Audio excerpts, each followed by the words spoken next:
श्रोतेहो नमस्कार. नुकताच ज्येष्ठ समीक्षक डॉक्टर सुधीर रसाळ यांना साहित्य अकादमी पुरस्कार जाहीर झाला. त्यानिमित्ताने डॉक्टर सुधीर रसाळ यांची राधाकृष्ण मुळी यांनी घेतलेली मुलाखत आता आम्ही प्रसारित करीत आहोत. आज ऐकूया या मुलाखतीचा दुसरा आणि शेवटचा. सर, मी काही सगळ्यात पुस्तकावर विचारत नाही, पण पुढचं पुस्तक जे आहे ते वाङ्मयीन संस्कृती. आणि या विचारण्यामागचं कारण असं आहे की आपण असं नेहमी म्हणता की कुठलंही वाङ्मय हे शेवटी संस्कृतीचं अपत्य असतं. शब्द आपले कदाचित वेगळे असतील, तर आपली भूमिका काय? मला एक असं जाणवत होतं की मराठी लेखक कवी हे पाश्चात्यांचे विचार वाङ्मयीन, पाश्चात्यांच्या वाङ्मयीन भूमिका लेखनामागे असलेल्या, ज्याला मी जाणीवा म्हणतो, किंवा लेखनापाठीमागे त्यांचा जीवनविषयक जो दृष्टिकोन असतो तोच घेऊन आपल्याकडे लिहित आहेत. कुठल्याही कवीचा, लेखकाचा दृष्टिकोन हा तो ज्या संस्कृतीत वाढतो त्या संस्कृतीतून घडत असतो. तिथं जे जीवन असतं त्या जीवनातून तो घडतो. त्या जीवनातले काही प्रश्न असतात, काही उणीवा असतात, काही सामर्थ्यस्थानं असतात, आणि या सगळ्यांच्या परिणामातून जीवनाकडे पाहण्याचा लेखक कवींचा दृष्टिकोन तयार होतो. आणि म्हणून लेखक कवींचा दृष्टिकोन हा त्या संस्कृतीनं त्यांना दिलेला असतो. एखादा लेखक संस्कृतीच्या विरुद्ध भूमिकाही घेतो, पण ती त्या संस्कृतीबद्दलची भूमिका असते. तो त्या संस्कृतीपासून बाजूला जाऊ शकत नाही, हे मला जाणवत होतं. आणि मराठी लेखक कवींमध्ये ही उणीव मला जाणवत होती. याचा माझ्या दृष्टीनं ब्रिटिशांनी जी गुलामगिरी आमच्यावर लादली त्यातून आमचा एक असा समज झाला की त्यांचे दृष्टिकोन, त्यांचं वाङ्मयात त्यांनी केलेले प्रयोग हे अतिशय मौलिक आहेत आणि आपण ते आत्मसात केली पाहिजेत. आणि यातून मराठी वाङ्मय एका परीने दुय्यम दर्जाचं होऊ लागलं. आणि म्हणून मी ही भूमिका मांडली वाङ्मयीन संस्कृतीमध्ये की आपल्या संस्कृतीमध्ये जे काही आहे, जे काही घडतं त्याचं चित्रण आपल्या वाङ्मयात उमटलं पाहिजे. ही भूमिका घेऊन मी हा संपूर्ण ग्रंथ लिहिलेला आहे. सर, केवळ आधुनिक कवींचा विचार केला तर आपण केशवसुतांपासून अगदी आजच्या कवीपर्यंत लिहिलं आहे असं म्हणता येईल. हो. प्रत्येक कवीबद्दल आपण काय लिहिलं आहे त्याची चर्चा आपल्या वेळेच्या मर्यादेत तर शक्य नाही, पण मी मुद्दाम मर्ढेकरांबद्दल विचारणार आहे, कारण त्यावर आपले 3 पुस्तक आहेत. तर एकूण मराठी साहित्यात किंवा कवितेत मर्ढेकरांचं मोठेपण काय, त्यांचं वैशिष्ट्य काय? मर्ढेकरांनी 2 गोष्टी केल्या. एक म्हणजे रवी किरण मंडळ, त्यानंतर बोरकर, कुसुमाग्रज या कवींनी एक सुंदर असं चित्र भावी भारताचं आपल्यासमोर ठेवलं. म्हणजे करंदीकरांचा जो स्वातंत्र्य मिळाल्यानंतरचा कविता संग्रह आहे त्यात हा आशावाद व्यक्त केला की आता आम्ही आमचं स्वतंत्र जीवन घडवणार, ते असं असं सुंदर असणार. प्रत्यक्ष वास्तव तसं नव्हतंच. 1935च्या कायद्यानुसार जेव्हा भारताला मर्यादित स्वातंत्र्य दिलं गेलं आणि भारतामधले स्थानिक सरकारं स्थापन झाली, तेव्हा गांधीजींनी चालवत असलेल्या वृत्तपत्रामध्ये या सरकारवर टीका केलेली आहे. प्रचंड भ्रष्टाचार सुरू झाला. म्हणजे आपण राज्य कसं करणार याचं गांधीजींना एक चित्र त्यांच्यासमोर आलेलं होतं. मर्ढेकरांना हेच दिसत होतं की हा समाज भ्रष्ट बनतो आहे, ही सगळी सामाजिक परिस्थिती अवनतावस्थेमध्ये चाललेली आहे आणि याचं चित्रण कवितेमध्ये आलेलंच नाही. तेव्हा त्यांनी पहिल्या संग्रहामध्ये या आपल्या समाजाच्या विदारक स्वरूपाचं चित्रण रेखाटलं. हे चित्रण इतकं विदारक होतं की वाचकांना ते पसंतच पडलं नाही. म्हणजे कोणी आपल्याला दोष दिला तर आपल्याला ते आवडत नाही. तसंच वाचकांची अवस्था होती. म्हणून मर्ढेकरांच्या विरोधात समीक्षक, वाचक वर्ग असा भूमिका घेऊ लागला.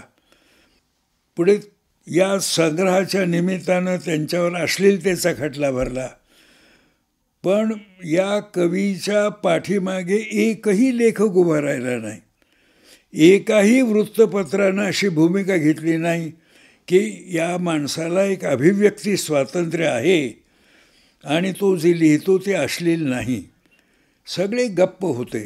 मर्ढेकर एकटे लढत होते. त्या कोर्टात खटला चालला, तिथे त्यांच्या बाजूनं साक्ष द्यायला आचार्य सज भागवत आले. तेच म्हणत होतो. भागवत हा त्या काळात इतके मोठे मानले जात होते की न्यायमूर्तीपासून संपूर्ण कोर्ट ते आल्या आल्या उभं राहिलं आणि त्यांनी मर्ढेकरांचे शब्द अश्लील कसे नाहीत आणि मराठी भाषेमध्ये ते रूढ कसे आहेत, आमच्या बोलण्यात सुद्धा ते कसे येतात, हे कोर्टामध्ये साक्षीत सांगितलं आणि मर्ढेकरांची त्या खटल्यातून सुटका झाली. नंतर मर्ढेकरांच्यामध्ये एक आध्यात्मिक अशी भूमिका आहे जी संत परंपरेमधल्या भूमिकेपेक्षा पूर्णपणे वेगळी आहे. त्यांनी अशी भूमिका घेतली की मानव हा परमेश्वर विन्मुख झालेला आहे. मानवाचं आणि परमेश्वराचं जे एक पारंपरिक नातं आहे ते तुटलेलं आहे आणि माणूस जोपर्यंत परमेश्वराकडे वळत नाही तोपर्यंत त्याच्या जीवनाला अर्थ येणार नाही. अशा प्रकारची भूमिका घेऊन त्यांनी एक आध्यात्मिक स्वरूपाची कविता लिहिली. मराठीमधली ती सर्वोत्तम कविता मी मानतो. दुर्दैव असं की त्यांच्या कवितेमध्ये जे नवे प्रयोग केले त्या प्रयोगांवर पाश्चात्य कवितेतल्या प्रयोगांचा प्रभाव आहे. तेवढा प्रभाव त्यांच्या कवितेमध्ये आपल्याला दिसतो, परंतु ते जे व्यक्त करतात त्याच्यावर कुठेही पाश्चात्यांचा प्रभाव नाही. आणि म्हणून मर्ढेकरांनी कविता बदलून टाकली, तिला नवं रूप दिलं, तिला नवा आशय दिला आणि इथून मराठी कविता पूर्णपणे बदललेली आपल्याला दिसते. याच्यानंतरचे कवी आणि लेखक विंदा करंदीकर आणि त्यांच्या गद्य लेखनावरची आपण जी काही मीमांसा केली आहे त्यालाच साहित्य अकादमीचं पारितोषिक मिळालं आहे. तर प्रामुख्यानं विंदांचं गद्य रूप याच्याबद्दल आपल्याला काय म्हणायचं? मराठीमध्ये 150 वर्षाची परंपरा समीक्षेला आहे, परंतु ही समीक्षा सामान्यपणे पाश्चात्यांकडून स्वीकारलेली आहे. आपल्याकडे वाङ्मयाचा नव्यानं विचार होत नाही, नवे सिद्धांत मांडले जात नाहीत. याला फक्त 2 अपवाद मराठीमध्ये आहेत. एक बासी मर्ढेकर आणि दुसरे विंदा करंदीकर. आता मर्ढेकरांनी जो लय सिद्धांत मांडला त्याच्यावर भरपूर चर्चा झाली, अनुकूल प्रतिकूल दोन्ही प्रकारची. त्यानंतर विंदा करंदीकरांनी जीवनविधी कलेचा सिद्धांत मांडला. त्यांना जेव्हा ज्ञानपीठ अवॉर्ड मिळालं तेव्हा त्यांनी जे तिथं भाषण केलं त्या भाषणातून त्यांनी हा सिद्धांताची मांडणी इंग्रजीमध्ये केली. पुढे त्याचं मराठी भाषांतर केलं गेलं. या सिद्धांतावर मराठीमध्ये अजिबात चर्चा झाली नाही. म्हणजे काही नवं मांडलं जातं पण त्याचीही उपेक्षा मराठीमध्ये केली गेली. म्हणून मला असं वाटलं की आपण या सिद्धांताची रीसर मांडणी केली पाहिजे. तिथलं सामर्थ्य स्थान, त्यातल्या उणीवा या दोन्ही आपण प्रकट केल्या पाहिजेत. या प्रेरणेतून मी विंदांचे गद्यरूप या ग्रंथामध्ये त्यांच्या समीक्षेची मीमांसा केलेली आहे. हे विंदांचंही लिखाण दुर्मिळ आहे आणि आपली मीमांसाही दुर्मिळ आहे. सर, तुम्ही आम्हाला समीक्षक म्हणून, मराठी वाचकाला समीक्षक म्हणून माहिती आहात, पण आपली अलीकडची जी 2 पुस्तकं आहेत, लोभस आणि माणसं जिव्हाळ्याची, होय, ही दोन्ही पुस्तकं आम्हाला माहीत नसलेल्या सुधीर रसाळांनी लिहिलेली आहेत असं आम्हाला वाटतं. तुमची काय प्रतिक्रिया आहे? असं आहे, मी तुम्हाला मगाशी सांगितलं की 7व्या वर्गामध्ये असताना मी एक प्रामाणिकपणे माझा अनुभव प्रकट करणारा निबंध लिहिला. ही माझ्यामध्ये एक प्रवृत्ती. पुढे कॉलेजमध्ये असताना मना वानखेडेंनी महानगरीय माणूस याच्यावर एक निबंध लिहायला आम्हाला सांगितलं. बर. तर मी निबंध लिहिला. माझं काही इंग्रजी चांगलं नव्हतं, पण मी माझ्या पद्धतीनं निबंध लिहिला. 15 दिवसांनी त्यांनी ते विद्यार्थ्यांचे निबंध वाचले आणि वर्गात म्हणाले, हा कोण आहे? हा सुधीर रसाळ. त्यांना माहीतच नाही मी कोण. मी बॅक बेंचर. मी उभा राहिलो.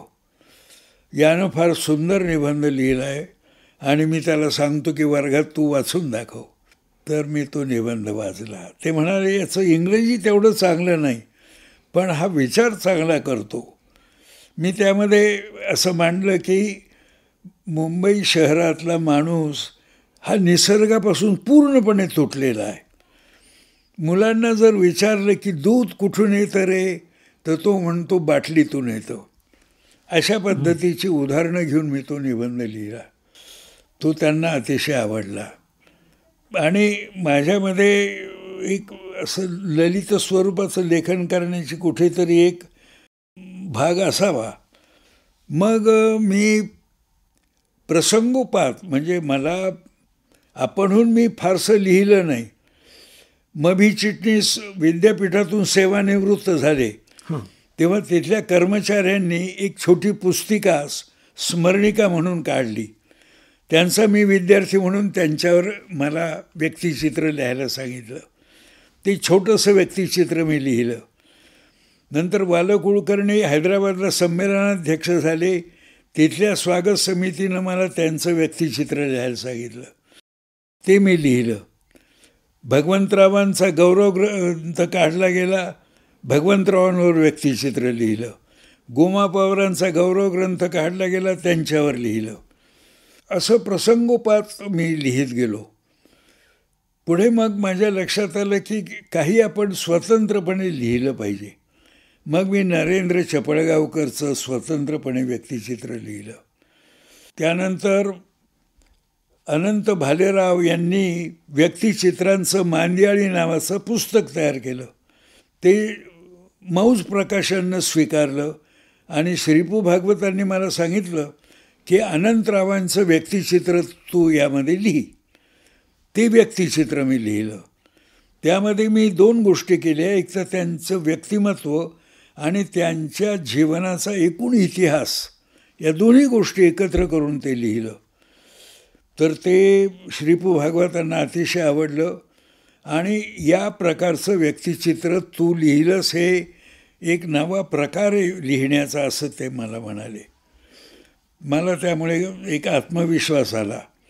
पुढे राजहंस प्रकाशनाने ती मागणी केली सगळ्या व्यक्तिचित्रांची. मग मी असं ठरवलं की याला आपण अजून एक स्थलचित्र जोडावं. औरंगाबाद शहरावर मी लेख लिहिला. दक्षिणेची दिल्ली, औरंगाबाद. सुंदर लेख आहे. आणि औरंगाबादचा नुसता इतिहास नाही, औरंगाबादमधल्या जातीपाती, त्यांचे संबंध, चाली रीती, त्यानंतर निजाम समाजाला जे वागवत असे त्याबद्दल, असं एकूण संपूर्ण निजामी राजवटीतलं वातावरण औरंगाबाद शहराच्या निमित्तानं सामाजिक आणि राजकीय दोन्ही मी त्यामध्ये रंगवलेले आहेत. तो माझा लेख खूप लोकांना आवडला. तो लेख आणि हे लोभस हे पुस्तक तयार झालं. त्यानंतर माझ्या जीवनात अनेक लेखक मित्र म्हणून आले, स्नेही म्हणून आले, त्यांचे संबंध माझे होते. या लेखकांची मी व्यक्तिचित्र लिहिली. गंगाधर गाडगीळ, नंतर बाभ बोरकर, आपल्या मराठवाड्यातले समा गर्गे, वारा कांत, या सगळ्यांची व्यक्तिचित्र मी लिहिली. त्याबरोबर मग माझ्या कुटुंबातली काही व्यक्तिचित्र, त्यामध्ये माझ्या आईचं व्यक्तिचित्र, स्थलचित्र मी लिहू लागलेलो होतो. औरंगाबाद लिहिलेलं होतं. माझं जे गाव आहे गांधीली, इथून 6 किलोमीटरवर, त्या गावावर मी लिहिलं. माझी जे आजोळ आहे त्या आजोळवर मी लिहिलं. हैदराबाद शहरावर एक स्थलचित्र मी लिहिलं आणि त्यातून हे दुसरं पुस्तक तयार झालं. ही दोन्ही पुस्तकं अपवादात्मक आहेत. सर, समीक्षक हा एक प्रकारे मार्गदर्शक असतो. वाचकांना त्याच्याकडनं मार्गदर्शनाची अपेक्षाही असते. तर या पार्श्वभूमीवर मी आपल्याला असं विचारू इच्छितो की नव्या पिढीत मराठी साहित्याबद्दलची अभिरुची संक्रमित व्हावी म्हणून काय करता येईल असं आपल्याला वाटतं? एक म्हणजे मराठीमध्ये वाचक वर्ग अत्यल्प झालेला आहे. इंग्रजी शाळा त्याला जशा जबाबदार आहेत तसंच आपली शिक्षण पद्धती ही जबाबदार आहे. लहानपणापासून मुलांना जर वाचायची सवय लावली विद्यार्थ्याला तर तो पुढे वाचक म्हणून कायम राहतो. लहानपणापासून त्याची अभिरुची जर शाळेच्या अभ्यासक्रमातून घडवली तर चांगला अभिरुची संपन्न असा एक शिक्षित समाज आपण घडवू शकतो. दुर्दैवानं मराठी शिक्षण पद्धतीमध्ये हे फारसं होताना दिसत नाही. यावर मला नेहमी असं वाटतं की प्राथमिक आणि पूर्व माध्यमिक या वर्गांमध्ये भाषिक शिक्षण दिलं जावं. त्याची भाषिक क्षमता वाढेल अशा प्रकारचं. त्याला चांगलं लिहिता यावं, चांगलं बोलता यावं, या प्रकारचं शिक्षण. भाषेचं व्याकरण वगैरे हे सगळं त्याच्याकडून तयार करून घ्यावं. पण वरच्या माध्यमिक स्तरावर म्हणजे 8वीपासून शालांत परीक्षेपर्यंत जी पाठ्यपुस्तकं आहेत त्यामध्ये निवड ही अभिरुची वाढेल या दृष्टीनं करावी. दुसरं, धड्यांच्या शेवटी जो स्वाध्याय असतो त्यामध्ये जो धडा ज्या लेखकाचा आहे त्या लेखकाच्या एक 5 साहित्यकृती नमूद केल्या जाव्यात आणि ते वाचणं अनिवार्य केलं जावं. आणि परीक्षेमध्ये हे जे अनिवार्य केलेलं वाचन आहे त्याच्यावर एक प्रश्न आवश्यक प्रश्न म्हणून विचारला जावा. त्यामुळे विद्यार्थ्यांना ते वाचावंच लागणार. हा अभ्यासक्रमाचा भाग म्हणूनच आणला पाहिजे.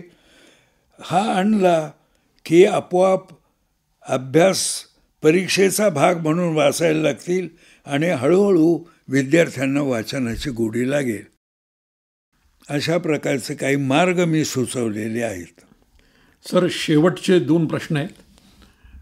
खरं म्हणजे या वयात आपल्याला असं विचारणं मला संकोच वाटतो की आपण पुढचे संकल्प काय केलेत. संकल्प तुमच्याकडनं आम्ही काय विचारायचे, पण आपण सध्या काय लिहिताय आणि काय वाचताय? मी अलीकडे नाट्यवाङ्मयावर लक्ष केंद्रित केलेलं आहे. मी तुम्हाला सांगितलं की आमच्या घरामध्ये तालमी होत असत आणि औरंगाबाद शहरात काही नाटकं माझ्या वडिलांनी बसवली आणि औरंगाबाद शहरातल्या नाट्य चळवळीमध्ये ते प्रमुखच होते. लहानपणापासून नाट्यवाङ्मयाचे माझ्यावर अधिक संस्कार. कवितेकडे वळाल्यावर नाट्यवाङ्मयाकडे दुर्लक्ष झालं. म्हणून उत्तर काळात आपण थोडं नाट्यवाङ्मयावर लिहावं म्हणून माझं एक पुस्तक नुकताच आलेलं आहे. आणि आता मी मराठीतला एक स्फोटक आणि एक वादग्रस्त असा नाटककार श्याम मनोहर यांच्या नाटकावर लिहितो आहे. त्यांची नाटकं ही नाटकंच नाहीत, इथपासून त्यांच्यावर टीका होते आहे. अशा लेखकाचं वैशिष्ट्य काय, त्यातल्या नाटकातल्या नाट्याचं स्वरूप काय याची मीमांसा करणारं हे लेखन आहे. आपल्याकडे पाहिल्यानंतर एक प्रश्न अनेकांना पडतो जो मी विचारू इच्छितो की या वयात आपण स्वतः संगणकावर लिहिता. मी ते पाहिलेलं आहे. या बाबतीत म्हणजे आपण संगणक स्वयंपूर्ण आहात असं किंवा संगणक स्वावलंबी आहात आणि या वयात तुमची लिहिण्या वाचण्याची उर्मी, संवाद साधण्याची इच्छा आणि जिज्ञासा कायम आहे. या शारीरिक, मानसिक, बौद्धिक क्षमता यांचं रहस्य काय? एक तर निसर्गानं म्हातारपणी माझी बुद्धी बरीच शाबूत ठेवलेली आहे. हा त्याचा महत्त्वाचा भाग. दुसरं म्हणजे माझ्या वडिलांपासूनच तुमचं दैनंदिन जीवन नियमित आणि नैसर्गिक असलं पाहिजे असं त्यांचा आग्रह असे. व्यायाम केलाच पाहिजे हा त्यांचा आग्रह असे. वेळेवर जेवण केलंच पाहिजे. आहारामध्ये तुमच्या सगळ्या प्रकारचं अन्न असलं पाहिजे. ही त्यांची पद्धती होती. म्हणजे ते स्वतः काकडी, गाजर, मुळा जेवणामध्ये कच्चे ठेवत. एक कडधान्य कच्च्या स्वरूपात जेवणामध्ये असे, एक पालेभाजी असे, एक फळभाजी असे, असं ते त्यांचं जेवण असे. अशा जेवणाची आम्हाला सवय लावली आणि हे आम्ही कायम ठेवलं. तेव्हा वेळेवर जेवणं, जेवण्याची वेळ चुकवायची नाही. कारण शरीराला सवय असते त्यावेळी ते अन्न मागतं. तुम्ही जर त्याला अन्न दिलं नाही तर त्याचे वाईट परिणाम शरीरावर होतात असं त्यांचं म्हणणं असे. म्हणून आम्ही हे सगळं पाळत आलो आतापर्यंत. त्याचा परिणाम असा झाला की माझी प्रकृती त्यातल्या त्यात बऱ्यापैकी, असं मी म्हणेन, 90 गाठूनही मी अजून काम करू शकतो. भरपूर काम करत आहे. सर, आपण इथं आलात याबद्दल मी आपले आभार मानतो. माझ्या प्रश्नाला आपण उत्तरं दिलीत याबद्दलही आभार मानतो. आपण 90 पार केलेली आहे. शतक गाठण्यासाठी फक्त 10 धावांची गरज आहे. आणि आपल्याकडे पाहिल्यानंतर आणि आपण जे आपलं जीवन रहस्य सांगितलं नियमितपणाचं, ते पाहिल्यानंतर आपण शतक काढणार याची आम्हाला खात्री आहे. ते शतक आपण काढावं आणि त्या शतकाचं साक्षीदार होण्याचं भाग्य आम्हाला मिळावं याबद्दल मी आपल्याला शुभेच्छा देतो. धन्यवाद. शतक गाठलं तर मलाही बरं वाटेल, कारण मी जास्त काम करू शकेन. नुसतं वय वाढू द्या असं म्हणू नये. माझी बुद्धीही कायम राहावी, माझ्या शारीरिक क्षमताही कायम राहाव्या, असा मला शुभेच्छा जर मिळाल्या तर मी अजून कामही करू शकेन. अशाच शुभेच्छा आहेत. धन्यवाद. ज्येष्ठ समीक्षक डॉक्टर सुधीर रसाळ यांना साहित्य अकादमी पुरस्कार जाहीर झाला. त्यानिमित्ताने डॉक्टर सुधीर रसाळ यांच्या राधाकृष्ण मुळी यांनी घेतलेल्या मुलाखतीचा दुसरा आणि शेवटचा भाग आपण ऐकलात. या कार्यक्रमाचे सादरकर्ते होते शिवाजी काथवटे आणि निर्मिती सहाय्य मदालसा कानडे.